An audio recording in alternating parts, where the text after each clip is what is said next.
Part 1. The man who didn't shout before we begin. Tell me, where are you watching from? Drop your country in the comments. And if you believe no soul deserves to suffer alone, hit like and follow. Because sometimes, the person who needs saving most is the one who never asks. Now, back to the story. Everyone in the emergency room is shouting, except one man, and the dog walks straight toward him. It is 2:17 in the morning at St. Andrew Medical Center. Rain presses against the glass entrance in long silver sheets.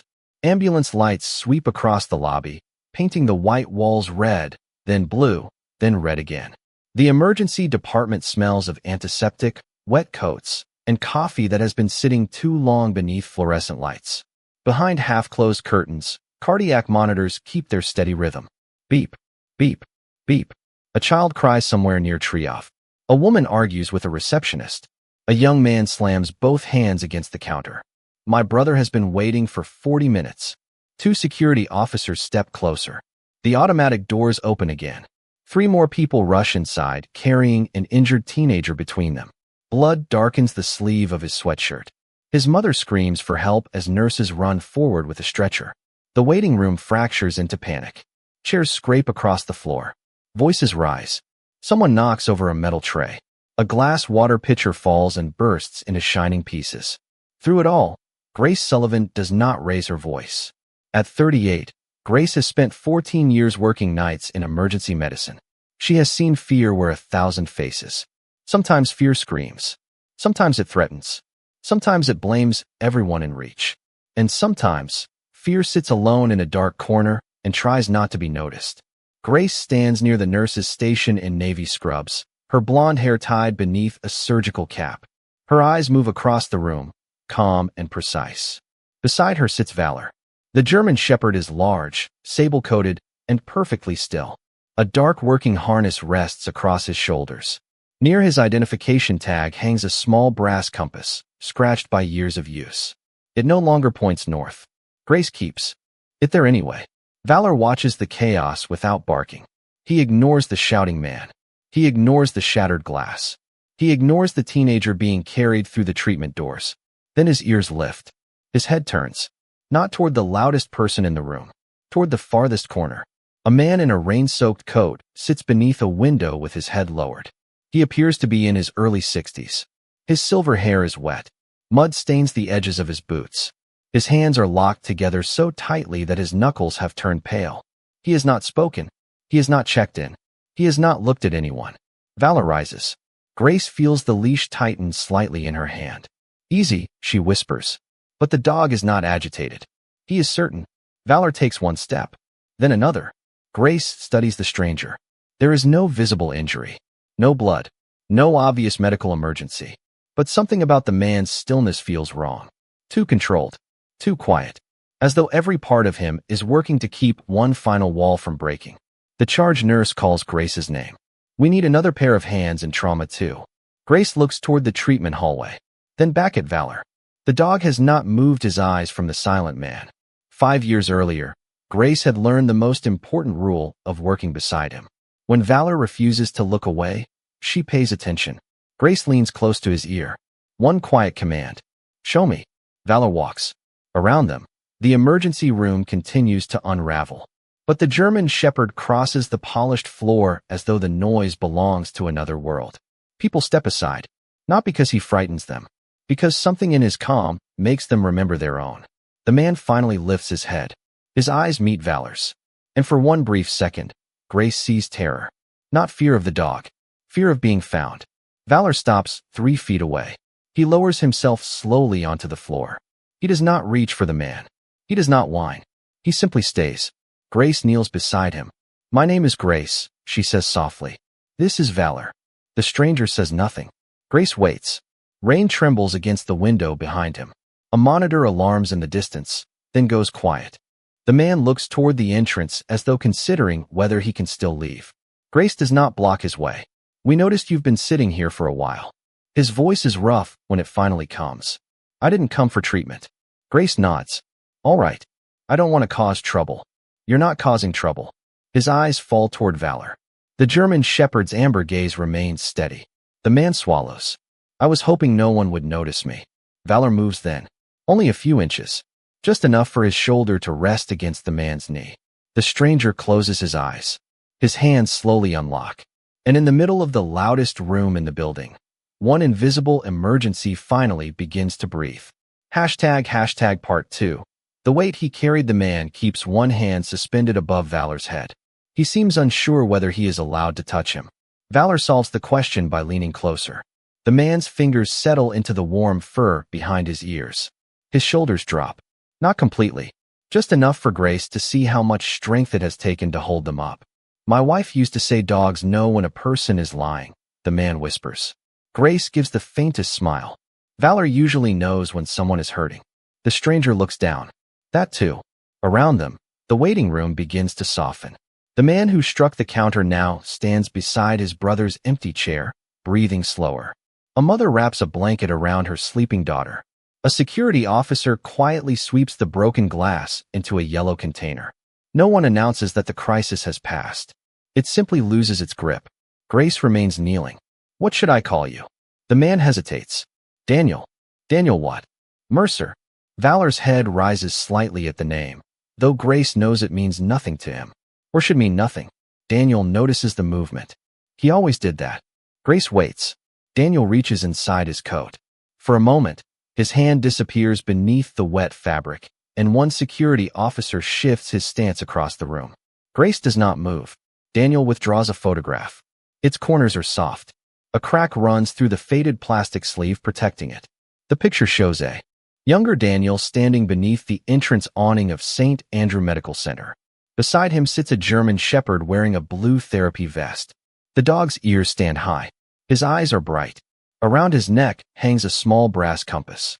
Grace looks at Valor's collar, then back at the photograph. What was his name? Ranger. The way Daniel says it makes the name sound like both a prayer and an apology. He was beautiful. He was impossible. Daniel almost smiles.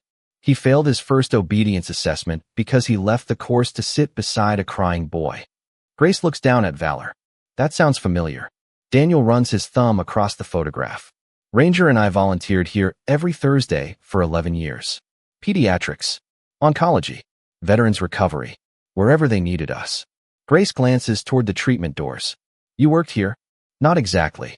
Daniel pulls a worn identification badge from his jacket. The photograph shows him many years younger. Beneath it are the words, Daniel Mercer Volunteer Animal Assisted Support. The hospital logo is the same. The badge expired 7 years ago. Grace studies him. Why did you stop? Daniel's jaw tightens. Life stopped for me first. Valor presses closer. The rain seems louder now. Daniel looks toward the window. My wife, Evelyn, started volunteering before I did. She believed hospitals were frightening because people entered them without knowing whether they would leave the same. Grace listens. She found Ranger at a county shelter. Daniel continues. He was thin. Half his coat was missing. No one wanted him because he wouldn't stop staring at the door. Waiting for someone? Maybe. Daniel looks at the dog beside him. Evelyn brought him home. A year later, he was certified. People thought we rescued him. A sad smile touches his face. We were wrong. Grace understands before he says it. He rescued you. Every day. Daniel looks at the photograph again. When Evelyn became sick, Ranger stopped visiting the hospital. He stayed beside her bed.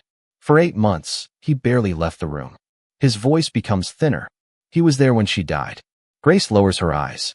And after, he waited at the front door every Thursday morning. The words fall slowly. He remembered the schedule. I didn't have the heart to bring him back without her. Valor rests his chin on Daniel's leg. So we stopped coming, Daniel says. Then Ranger got old. His hips failed. His eyes clouded. He presses his lips together. He died 3 years ago. Grace says nothing. There are moments when sympathy becomes too small for what a person is carrying.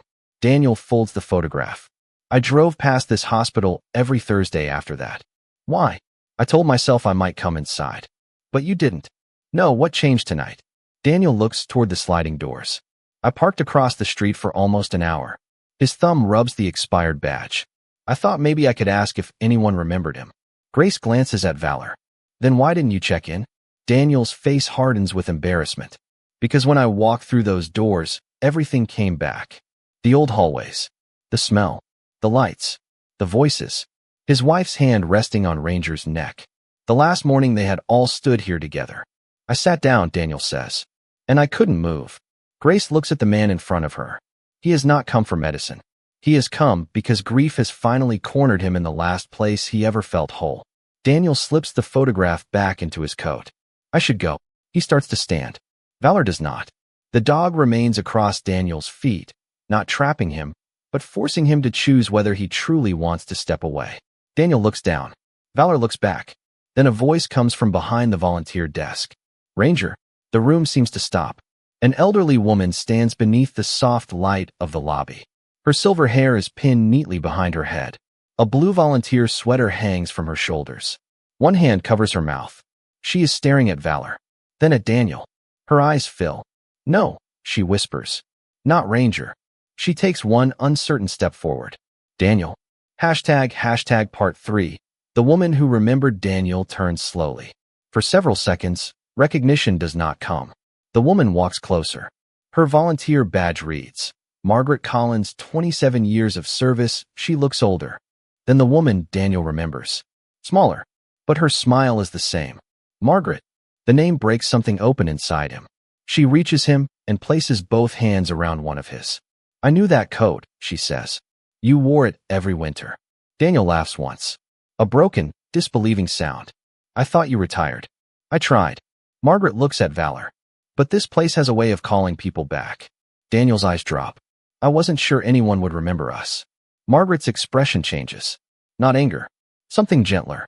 Almost disbelief. Daniel, there are nurses working here today because of you and Ranger. He shakes his head. No, yes. She points toward the family waiting area. Do you remember the little girl who hid under the table every Thursday? Daniel searches his memory. Red coat. Yellow. Her grandfather had leukemia. Margaret smiles. She became a nurse. Daniel looks toward Grace. Grace feels a quiet chill move across her arms. Margaret continues. Do you remember the veteran who refused physical therapy? Mr. Callahan. He walked his daughter down the aisle 6 months later. Daniel's eyes shine. He sent Ranger a steak. He sent 2. Ranger stole mine. The first real laugh leaves Daniel's chest. It surprises everyone, including him. Valor's tail taps the floor once. Margaret squeezes Daniel's hand. Kindness does not disappear because the person giving it stops looking. Daniel lowers his head. I should have come sooner. Maybe. Margaret smiles through tears.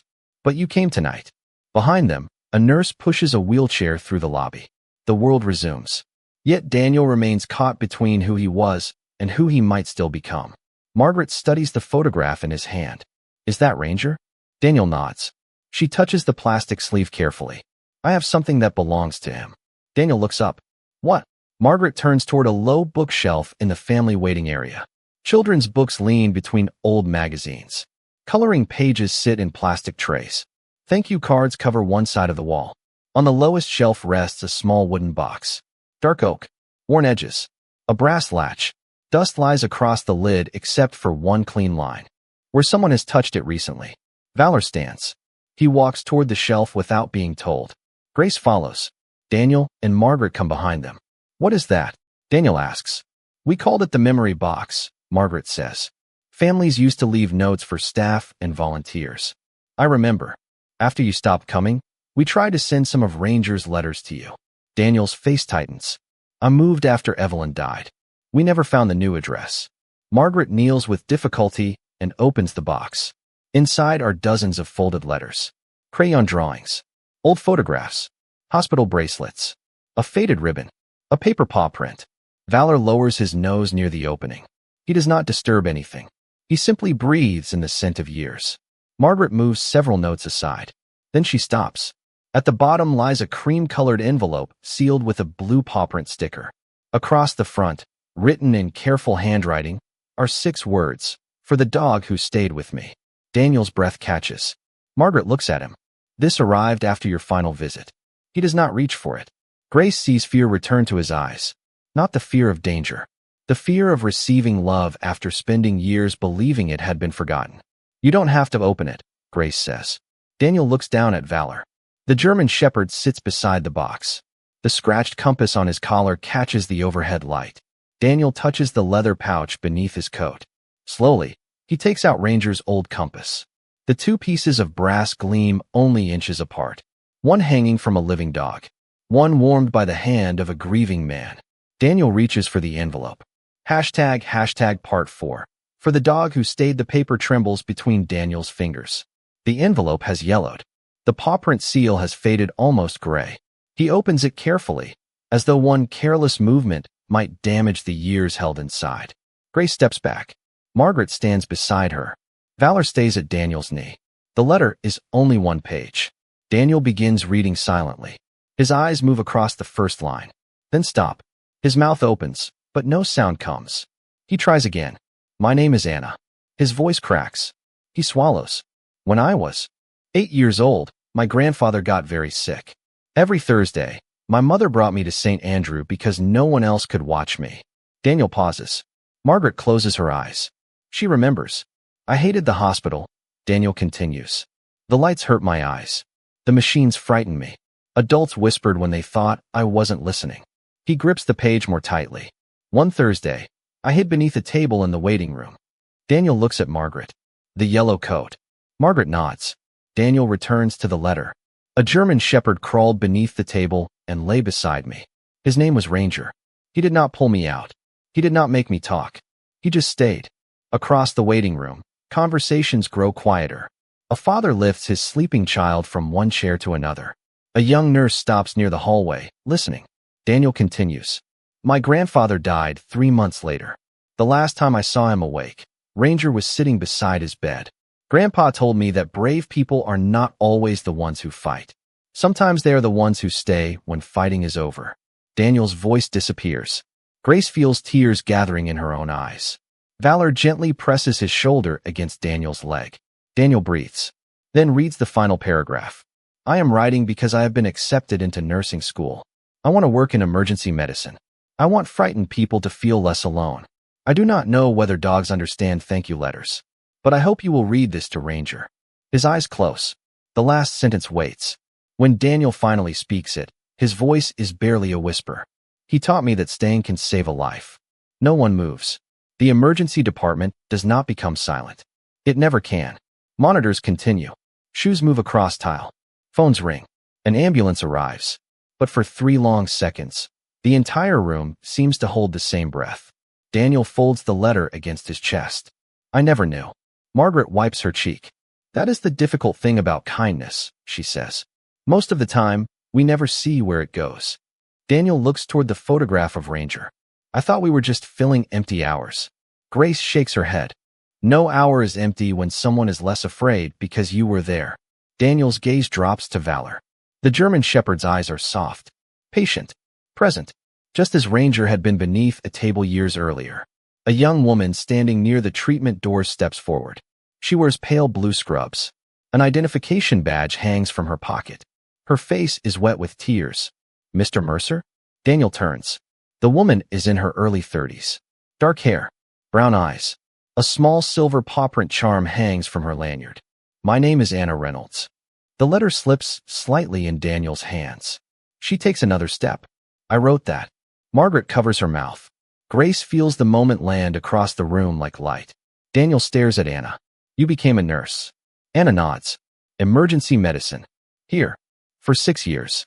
Daniel looks at the letter, then back at her. Why didn't you sign your last name? I was 8 when I started writing it. I finished it when I was 17. A trembling smile appears. I wasn't very organized. Daniel laughs through his tears. Anna kneels beside Valor. He reminds me of Ranger. He does. I looked for you after nursing school. Margaret told me you stopped volunteering. My wife died. Anna's expression softens. I'm sorry. Ranger died too. She reaches out and touches the old photograph. I'm sorry for that too. Daniel's voice drops. You became a nurse because of him? Anna thinks before answering. Because of what he showed me. She looks around the waiting room. People think emergency medicine is about moving fast. Sometimes it is. Her hand rests on Valor's shoulder. But sometimes the most important thing we do is stop. The words settle over Daniel. For years, he has believed Ranger's life ended in a quiet house with no one left to remember. Now a nurse stands in front of him because a dog once crawled beneath a table. Daniel presses the letter to his chest, and the first wall finally falls. He bends forward. His hand covers his face. Valor rises and leans his entire body against him. Anna wraps one arm around Daniel's shoulders. Margaret places a hand on his back. Grace remains beside them. No one tells him not to cry. No one tells him to be strong. They simply stay. ## Part 5. The second emergency. The moment lasts less than a minute. Then the treatment doors burst open. Grace. A nurse waves from the hallway. We need Valor in pediatrics. Grace stands immediately. A 7-year-old boy has been brought in after a car accident. No major injuries. But his mother is being taken to imaging, and the child refuses to let go of her coat. His name is Noah. He screams whenever anyone approaches.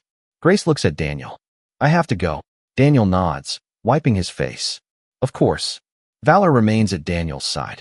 Grace gives the command. Valor. With me. The German shepherd does not move. Grace pauses. Valor looks toward the pediatric hallway, then back at Daniel, as though asking him to come. Daniel understands before anyone says it. No, he whispers. I can't. Valor steps toward the hallway. Stops. Looks back again. Anna smiles gently. He's inviting you. Daniel shakes his head. I'm not a volunteer anymore. Margaret reaches into the memory box. She takes out an old blue visitor ribbon. Tonight, you're someone who knows how to stay. Daniel looks at Grace. Grace does not pressure him. The boy doesn't need a title. She nods toward Valor. He needs calm. Daniel glances down at Ranger's compass in his hand. Then he follows. Pediatrics is colder than the lobby. Bright murals cover the walls. Blue whales. Yellow stars. A rocket ship traveling toward a painted moon.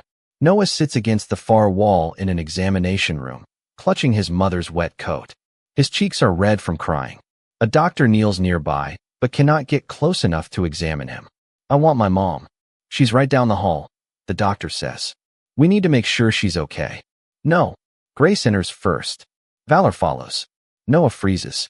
His sobbing becomes uneven. He stares at the dog. Valor does not approach. He sits near the door.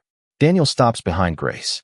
For one terrible second, the room overlaps with a memory. Ranger beside Evelyn's hospital bed. Ranger beneath a table. Ranger waiting by the front door on Thursday morning. Daniel's knees weaken. Then Noah whispers, does he bite? Grace shakes her head. Only his. Breakfast. A small sound escapes Noah. Not quite a laugh. Valor lies down. Noah's grip on the coat loosens. What's his name? Valor. Is he brave? Grace looks at Daniel. Daniel answers. Sometimes. Noah looks toward him. Daniel steps into the room slowly. Sometimes brave dogs get scared too. They do. All the time. What do? Daniel looks at Valor.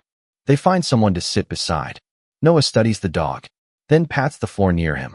Valor waits for Grace's nod. He crosses the room and lowers himself beside the boy. Noah buries one hand in the fur around his neck. His breathing slows. The doctor listens to his lungs. A nurse checks his pupils. Noah does not fight. Daniel kneels a few feet away. What's that? Noah asks, pointing toward the compass on Valor's collar. Daniel holds Ranger's compass in his palm. It helps lost hearts find their way home. Noah looks toward the hallway where his mother disappeared. Will it help my mom? Daniel's face tightens. He could offer certainty. He could make a promise no one can control. Instead, he says the only honest thing. It will help us wait for her. Noah reaches out. Can I hold it? Daniel places Ranger's compass in the boy's hand. Noah closes his fingers around it. 20 minutes later, his mother returns in a wheelchair. A bandage rests above one eyebrow. She is bruised. Shaken. Alive. Noah runs to her. The compass slips from his hand and lands softly on the blanket. His mother holds him. Daniel steps back. Grace looks toward him. He is crying again. But this time the tears do not come from loss alone. Valor returns to his side. Daniel kneels and wraps both arms around the dog's neck. Thank you, he whispers. Valor rests his head against Daniel's shoulder. The room is full of nurses, machines, pain, and relief. Yet no one interrupts them. Some reunions do not happen with the one we lost. Sometimes they happen with the part of us we thought had died beside them. ## Part 6. The promise in the box. Morning begins to lighten the windows. The storm weakens. Rainwater clings to the glass in small bright drops.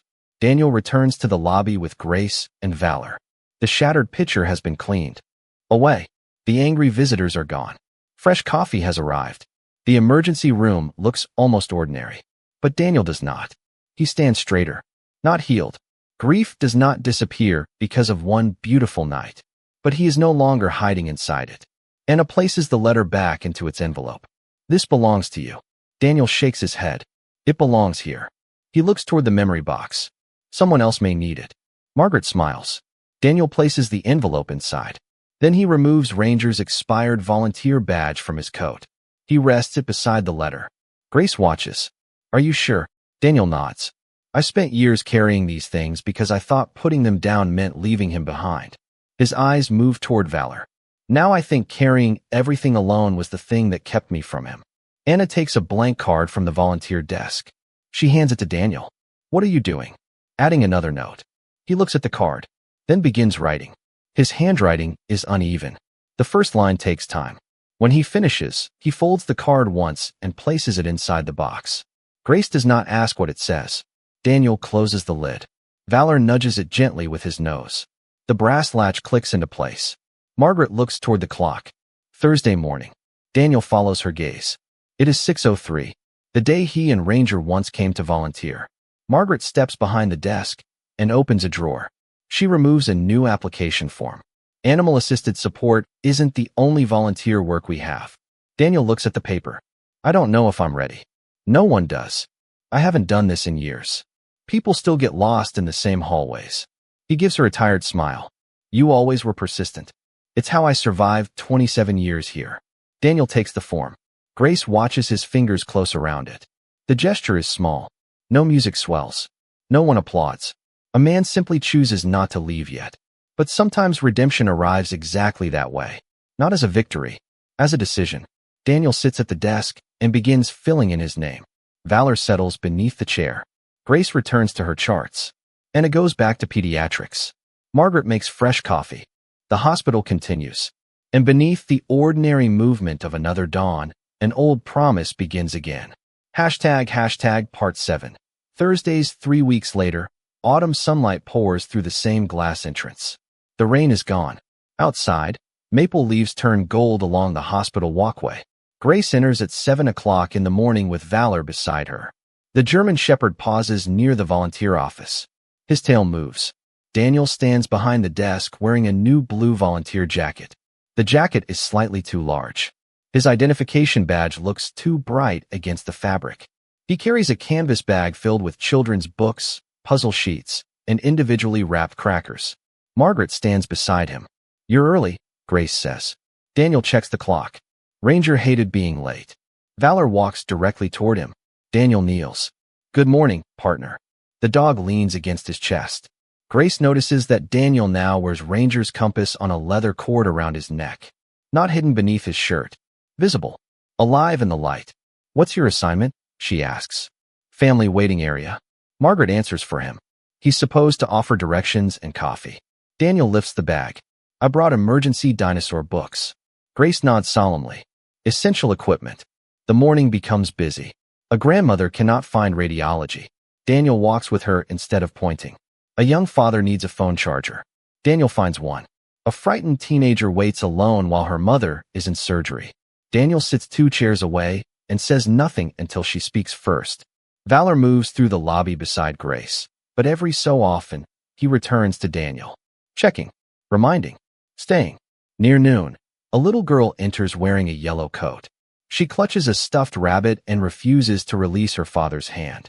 Daniel sees her. For half a second, Anna's letter returns to him. The table. The fear. The dog who stayed. Daniel kneels several feet away. Would your rabbit like to meet Valor? The girl looks toward the German Shepherd. Valor lies down. She takes 1 step. Then another. Her father exhales. Daniel watches her tiny hand reach into Valor's fur. The circle closes quietly.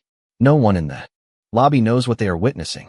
No one knows that decades earlier, another frightened child touched another German Shepherd in almost the same place.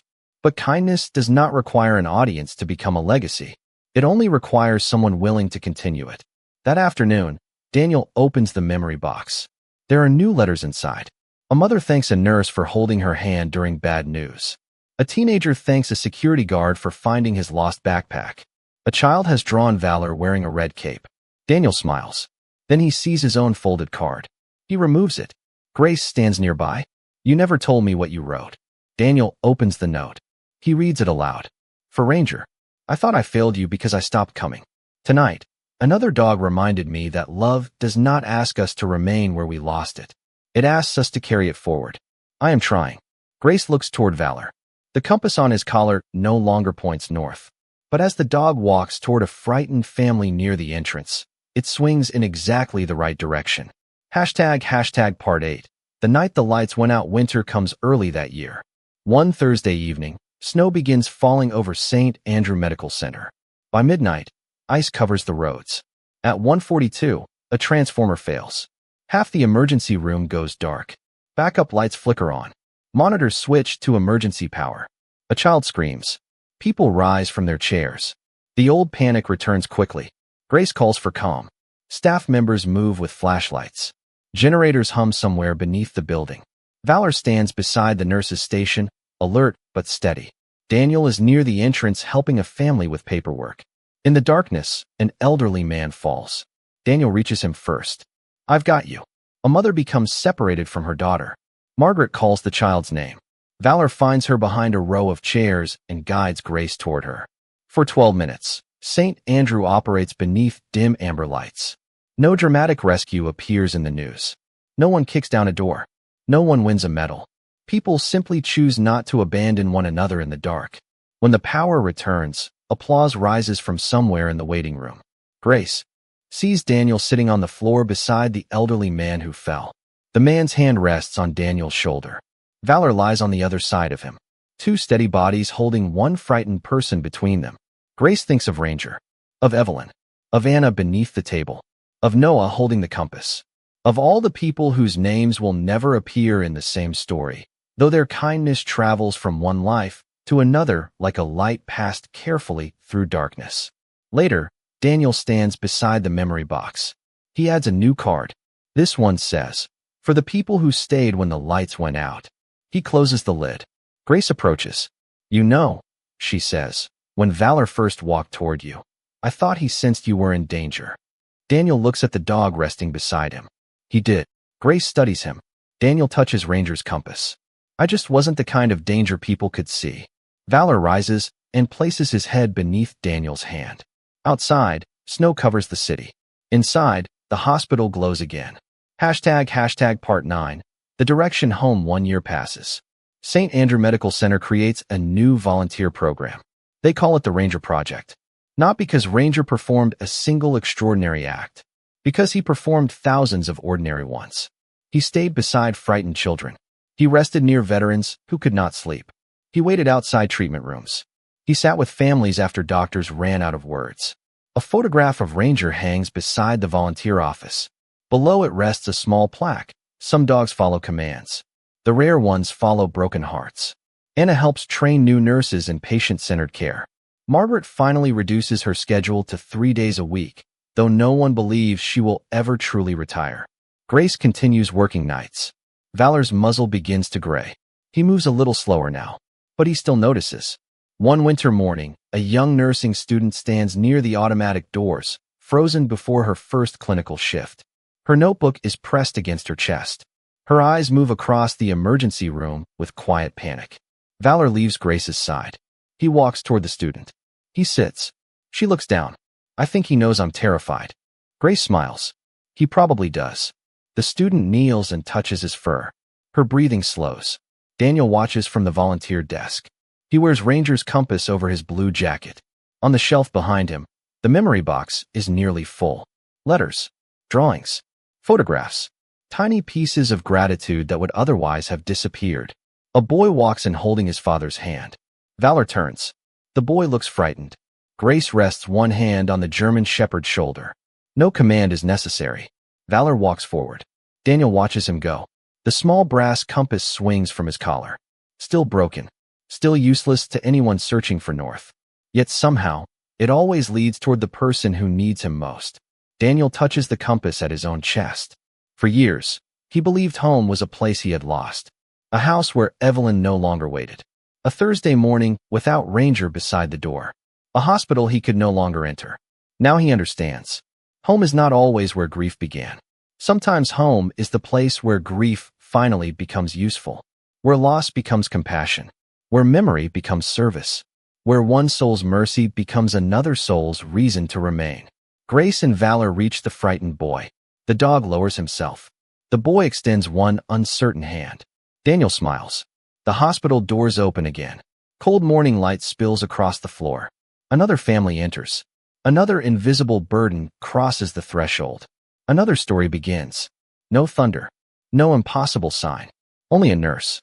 An old volunteer. A wooden box filled with letters.